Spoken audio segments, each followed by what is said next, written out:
So guys, this is the real deal here. This house has been sitting vacant for God knows who long. Could be 10, 20 years.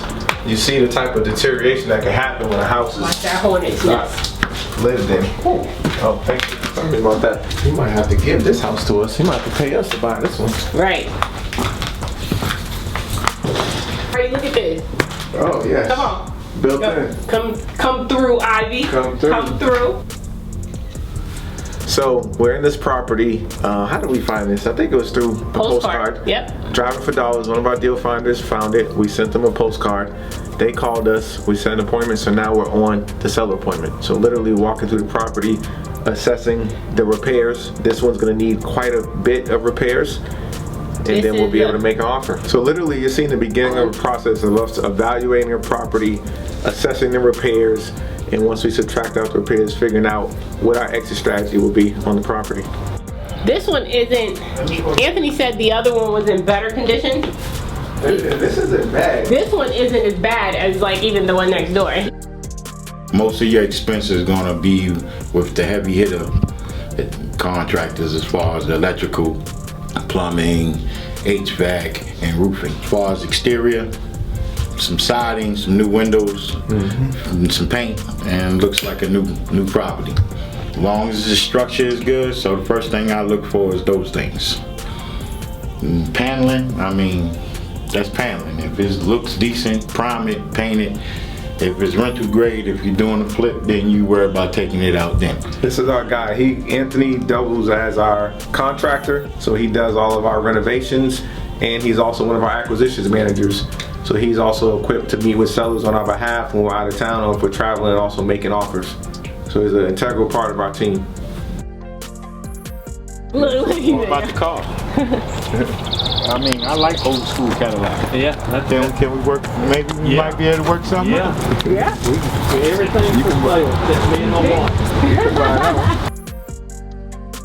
wife. We had an auction and sold all the furniture and everything out of here, and that's been the extent of what we've done.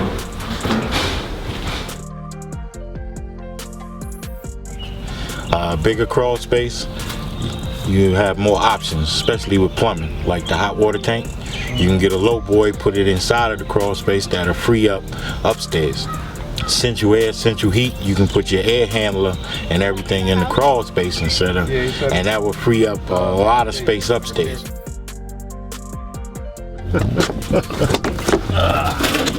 Watch it. This is me and Dedric go through on a regular.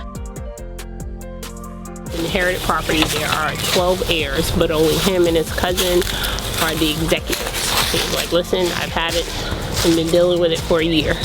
He's like, so I'm definitely ready to move it. He's done everything, all the correct steps once property goes into probate. So everything is legally done, which is what we run into the most, is when they haven't probated the property, and then it's a lot of red tape that goes involved when you inherit a probate, when a property goes into probate. So if it's not done correctly, it can be very time consuming depending on what county you live in, how quickly they move, things of that nature, but they've done all that. So literally the only thing left for them is to sell the property, and I think he has great motivation to selling it, and he wants it done. He told me himself, he said, listen, if we can agree on a price, we can have it sold in 2 weeks.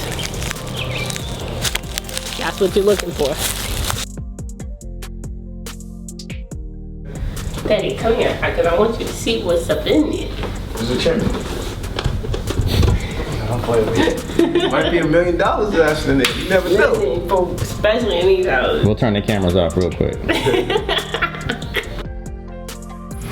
When you're in the business, you gotta have a pickup. And I've been looking for a pickup. This might be just the right truck. When you go to a house, everything's for sale. Guys, we're back in the office. We just got finished looking at 3 properties, 2 duplexes on 1 lot, so really a 4-plex, and a nice solid single family with 1 seller. So we did our walkthrough with the contractor, we took our pictures, we did our measurements to get our estimates.